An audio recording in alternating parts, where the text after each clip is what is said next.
Hello viewers, watch house পেজে স্বাগতম জানাচ্ছি। আপনাদের জন্য নতুন একটি স্মার্ট ওয়াচ নিয়ে আসলাম। KW27 5 বেল্টের স্মার্ট ওয়াচ। এটা সম্পূর্ণ অ্যামোলেড ডিসপ্লে, সাথে থাকছে 5টি বেল্ট, ওয়্যারলেস চার্জিং। দেখেন, চার্জারের সাথে লাগানোর সাথে সাথে ম্যাগনেটিক চার্জার অটোমেটিক্যালি চার্জ নেবে।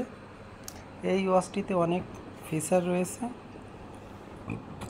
ডিসপ্লেটা অনেক সুন্দর, আকর্ষণীয়।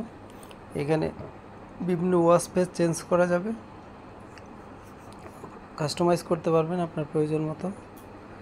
টাচটা অনেক স্মুথলি কাজ করে। দেখেন, এখানে অসংখ্য ফাংশন রয়েছে। এখানে থিম চেঞ্জ করা যাবে। থিম চেঞ্জ করে আপনার নিজের মতো করে আপনি ব্যবহার করতে পারবেন। বিভিন্ন রকম ফাংশন রয়েছে, ল্যাঙ্গুয়েজ, ফোনের অ্যাবাউট, ব্লুটুথ কানেকশান, তারপরে ওয়ালপেপারে ছবি সেট করা, heart rate monitor, WhatsApp notification, brightness বাড়ানো কমানো। দেখেন, ব্রাইটনেস বাড়ানো কমানোর ব্যবস্থা রয়েছে। ওয়াচটি পাওয়ার অফ করার সময় পাওয়ার অফ বাটনে ক্লিক করলে অফ হয়ে যাবে। একবার চার্জ দিলে ভালো ব্যাকআপ পাওয়া যায়। ওয়াচটি অর্ডার করতে আমাদের পেজে কল করুন অথবা সাবস্ক্রাইব করে রাখুন আমাদের চ্যানেল।